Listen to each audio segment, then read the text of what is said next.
So you know what I would like to do? I would like to show this table. I think it's in the AJ DePriest interview where she points out the money that hospitals got for every single COVID admission. So here you see a table that shows you how much money hospitals in the various states in the United States received per COVID admission. So when somebody came to the hospital, maybe we even broken his leg, but they run the PCR test 12 times until that person is COVID positive, and then they can admit that person as a COVID case.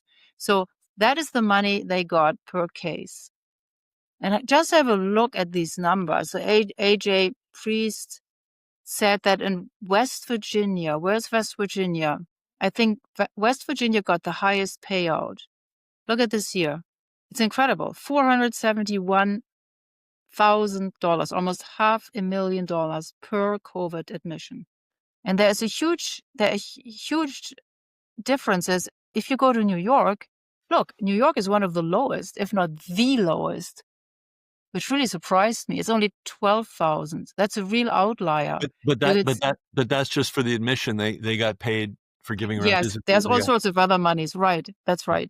But this is an absolutely enormous amount just for declaring that somebody is a COVID case and putting them into a bed. And there you got your $500,000 in the case of West Virginia. Mm-hmm. Wyoming, 278,000. Which state are you in, Ken? I'm in New York State, so we. You're in New York. You're in New York, just like me. So, okay. So, which other states are interesting here? Alaska, 306,000. Kansas, 291. Minnesota, 380,000. Yeah, unbelievable, right? Absolutely incredible. The hospitals made a ton of money with COVID. They made more money, despite the fact that that a lot of the hospitals were just standing empty because the patients, they didn't do a lot of the elective surgeries and all that stuff, all sorts of preventive care, all that was stopped. They made more money than during normal times. As AJ pointed out, in her state, where the payout was $166,000, she says when she drives around, all the hospitals are building new wings after COVID. You asked her in the interview why it is that there are these enormous discrepancies. From 12,000 in New York, that really seems to be the lowest one, to 471,000 in West Virginia. How can that be explained? Yeah, go ahead, please. Yeah, I remember, since I just read your book, I remember her answer, because I was also wondering why on earth. And she said the reason was that in West Virginia, West Virginia is a poor state. And there is a very large number of Medicaid, Medicare and Medicaid recipients. A very, very large number. And she said the states that had the largest numbers of Medicare and Medicaid recipients got the greatest incentive to have these people in the hospital as a COVID case. Yeah, the United States is interesting. I don't know how it is in other countries, but we have a federal government, of course, but the states actually are all independent, theoretically, in the management of medicine. So they're the ones that license the doctor. They license the nurses. They license the hospitals. They discipline doctors and nurses. And that's all done on a state level. That's not done on a federal level.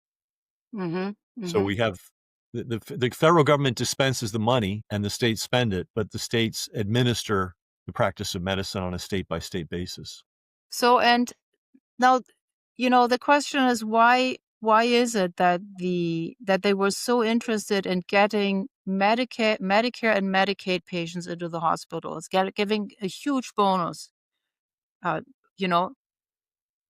And it's AJ, do you have an answer to that? Because AJ DePriest said something about that, but I would like to hear what you think the reason for that was. I still find that aspect of it absolutely baffling. And I know AJ, she's the expert in it, and she's given it a lot of thought, and she's found some twisted logic that the people that set up this system developed. But I still don't quite understand.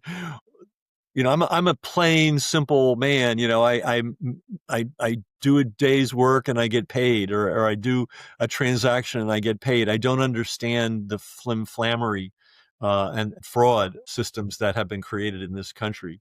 I just don't understand them. I can see them. Yeah, her logic is this, and I found that quite convincing. She said, look, if there's a state, well, that's not what she said. That's what I'm saying. And then I come to her quote. So the logic, I think, goes like this. In a state where you have a huge number of Medicaid patient people who receive Medicaid, right? And people who receive Medicare. That means you have a state with a huge number of poor people, low-income people who qualify for Medicaid, huge number of old people with lots of comorbidities because they qualify for Medicare. You have to be older to get Medicare. A state like that has both these populations, right? And so that's just the context. And then she says, asked why that is, why you have these huge differences in these payouts. She says, I have my personal opinion about why that was happening. And she said, I think, and we found evidence of this in HHS documentation, it's ugly, and I'm just going to say it. I'm just quoting her. That's what she says. It's ugly, and I'm just going to say it. Our government deliberately targeted the people who cost the most to care for. These were people who had heart issues, problems with obesity and diabetes, people who had compromised immune systems and were on really expensive medications, and even people with Down syndrome, people who cost the most to care for. And we know that low-income people often are very sick. They are obese. They have lots of obesity problems.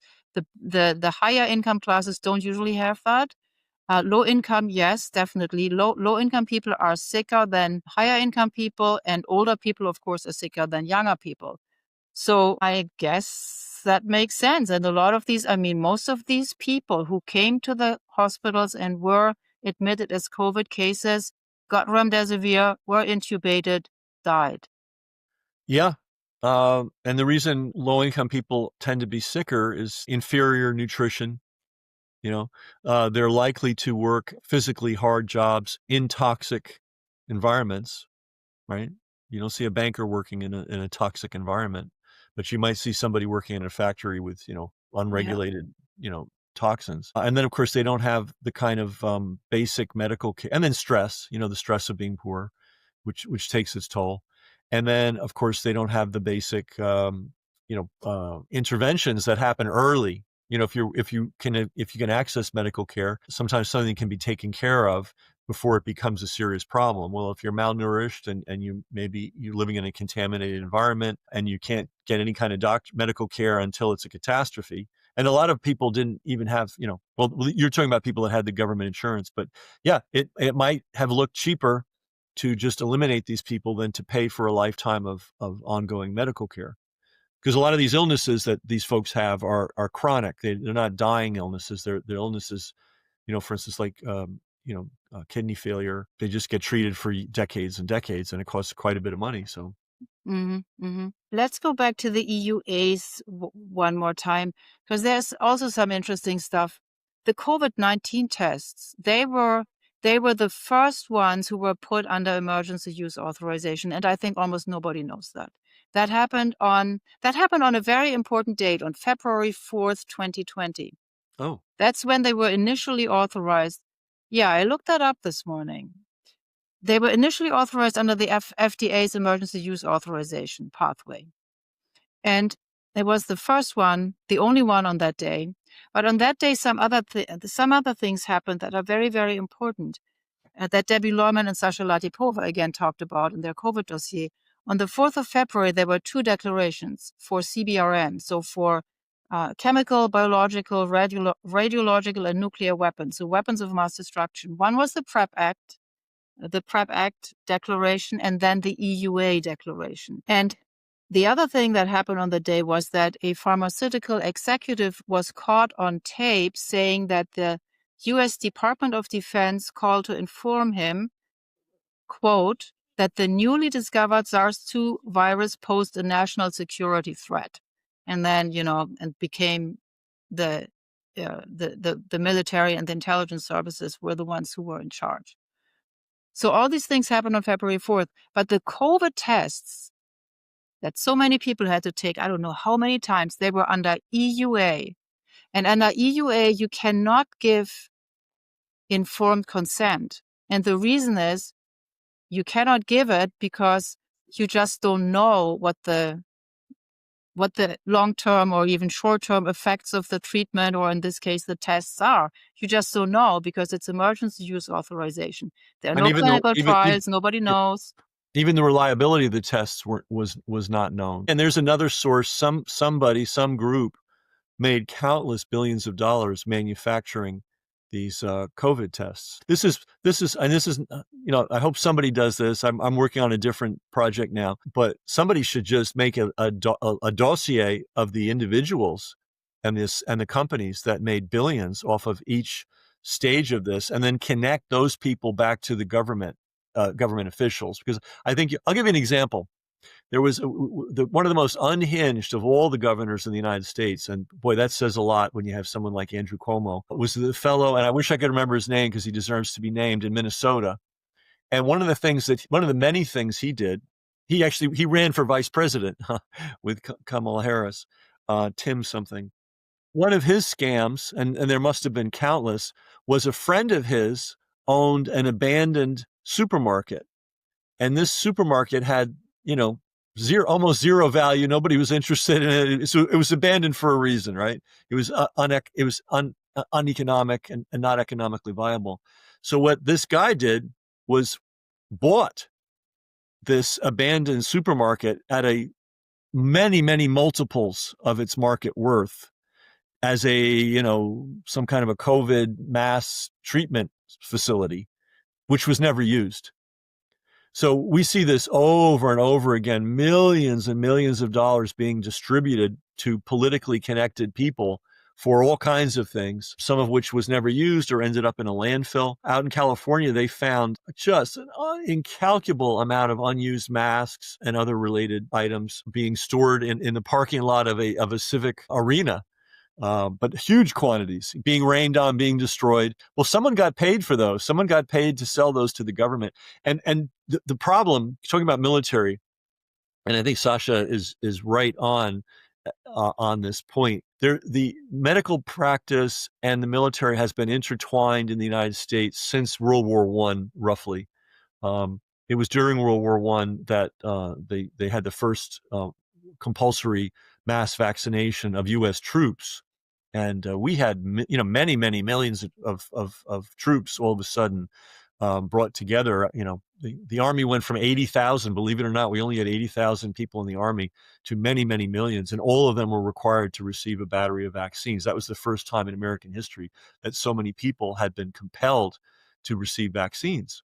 And of course, there was World War I already, as early as that, World War I. Oh yeah, that was the big launch. Mm-hmm. And then and no sign. That's what my new book about. I'm writing a book called Diabolical Errors, and I'm writing the whole history of this. And there's no science. There was no science to justify any of it, and yet many, many millions of American servicemen were given multiple vaccines. In fact, they were testing all kinds of crazy stuff on troops way back in World War I. And this got the military, for the first time in American history, very involved in the issue of public health. And and so it's been a but basically a century of the military getting more and more and more involved in what should be medical issues, because from the military point of view, they don't look at vaccinations, and we're going off track a little bit here, but I think it's important. They don't look at vaccinations as a medical issue. They look at it as a troop readiness and military issue. And they've done some kind of calculation, because the fact is more soldiers in the history and sailors in the history of warfare die of disease than die of wounds. Far more, always. It's always been the case.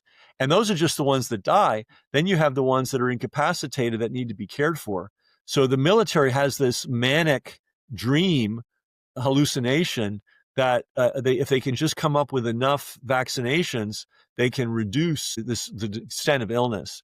Now, the only way to really reduce infectious disease is with improved infrastructure, clean water, sanitation, proper housing, all these kind of things. But it's much cheaper just to inject people with stuff.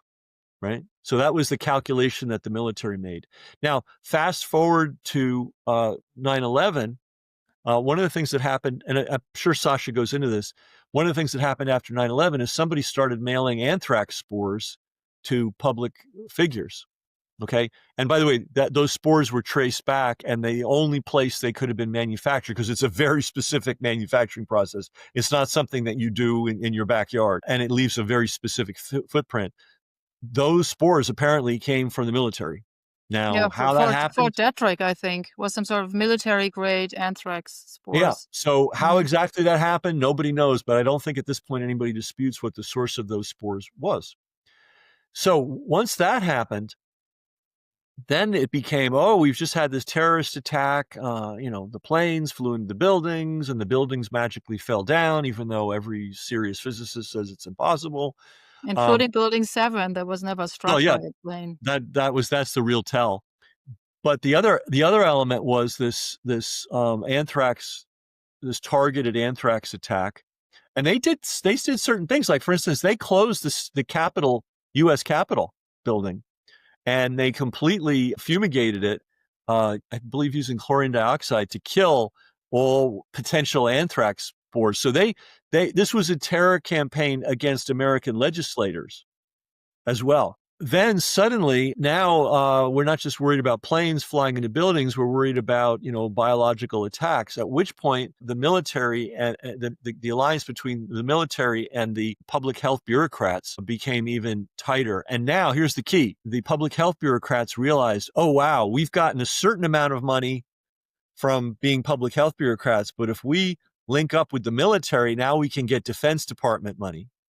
And of course, I don't know if listeners are aware, but the U.S. spends a tremendous percentage of its natural resources on defense. In fact, I believe Yes. we spend more It's than more than $1 trillion, the I next think. 20 countries combined. Like, you take Yes. China and Germany and Russia and England and France, and you add it all up, and our bill is even higher. So the idea But of, although, you know what? It's extremely high, but right now we are spending even more money, a little bit more money, I believe, servicing our debt. oh, well, that's the inevitable, right? Once Yeah. you start spending too much money and Mhm. you start owing too much money, you will eventually get to the point where your debt's just paying the interest Yeah, on the just money paying you the borrowed. interest. Mhm. And we are there, I think you're well aware of this. Mhm. We've crossed that line, Oh, and yeah. this is very dangerous, by the way. Economically, this is not something you just wiggle your way out of.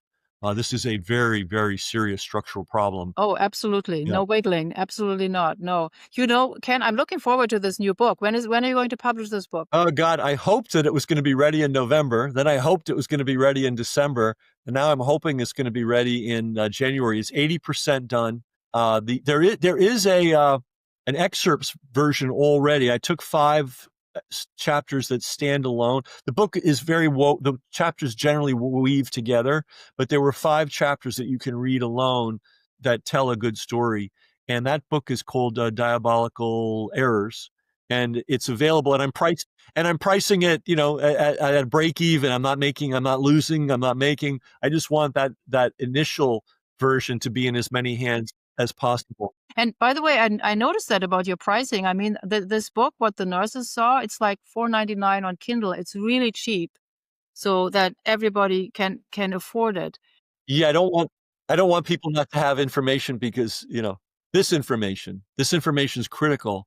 So my book. Let me just tell you the history of this. So I saw Erin Olszewski, the first nurse, and I heard her story, and I was horrified, and I reached out to her and I interviewed her, and I thought, well, surely some journalists, I mean, we have a million journalists, right? And everybody's writing about COVID, and everybody's got their Substack, and everybody's collecting millions of dollars, all these surely somebody's going to talk to these nurses. And in 2020, I seem to be the only one.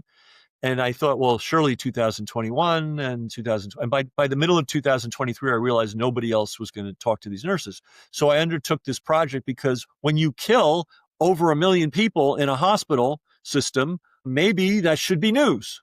Mhm. Maybe should, and let me say this: that system is still in place. Mhm. Um, Yep. it has never been dismantled, and it could be fired up tomorrow. and they could start it all over again. They could create another protocol for another disease and kill another million or 5 million people. Now, I don't like to be an alarmist type of person, but I document everything. The book is documented. The eyewitnesses are experienced nurses. The paper trail that AJ DePriest tracked down is a matter of public record. This is not something that I'm imagining. It happened, and it can happen again. So after writing that book, and then, by the way, I have to say this: after the book came out, I had focused on nurses. I had not talked to any surviving family members. And when the book came out, I received quite a bit of communication from family members, and their stories are even more horrifying. Mm-hmm. People would walk into the hospital, maybe with a minor problem, and they would come out not only dead, but their bodies in horrific conditions. Mm-hmm. And, there were one interesting thing about medical practice in the United States is, just like the Nazis, the medical system in the United States does keep good records. They may destroy their records, they may hide their records, they may obscure their records, but they're very record-minded. And the reason their hospitals are record-minded is they want to bill you for every breath you take. So if they give you an aspirin, that's $20. So everything gets written down. So for every one of these people who died in the hospital, their family members right now can go to the hospital and get the record of how they're exactly what drugs, what treatments, what not treatments were given to their loved ones. And those documents can be 2, 3, 4,000 pages long.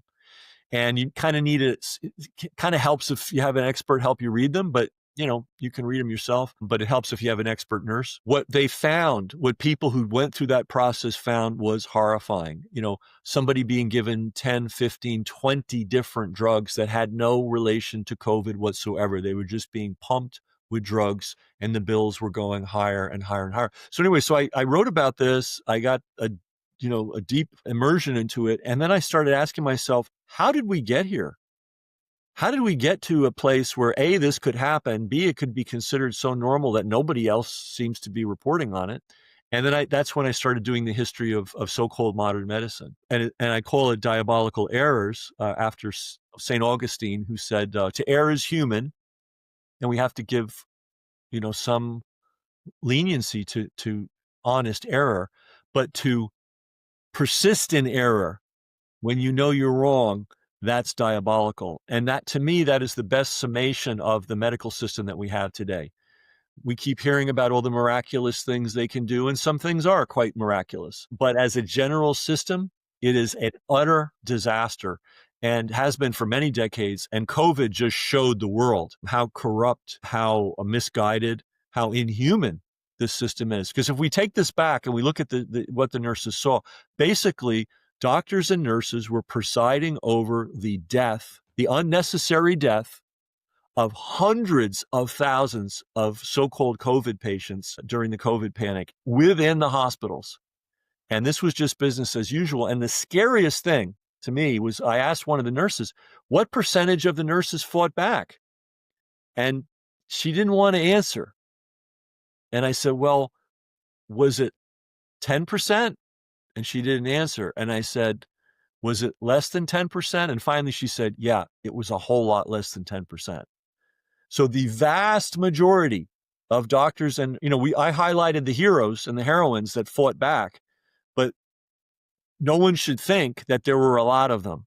The vast majority of doctors and nurses went along with the medical murder of what appears to be hundreds of thousands of people who need not have died. And I have to say this again, that system has not been exposed. It's still in place, and it could be fired up tomorrow. And that's why I think the book is important.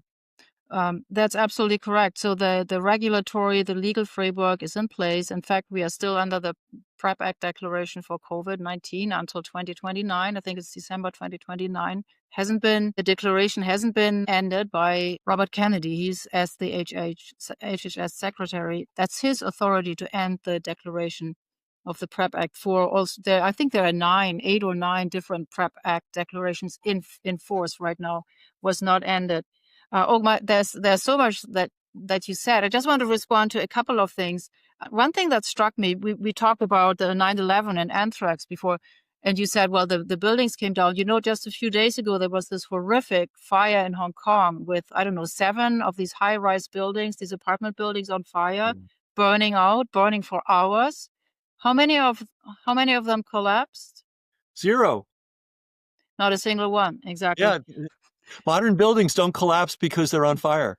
Right. So then I talked about the EUA for the COVID tests. And, if something is under EUA, you cannot give informed consent, as we already discussed, which means that you cannot force anybody. You cannot mandate something that is under an EUA, because informed consent is impossible.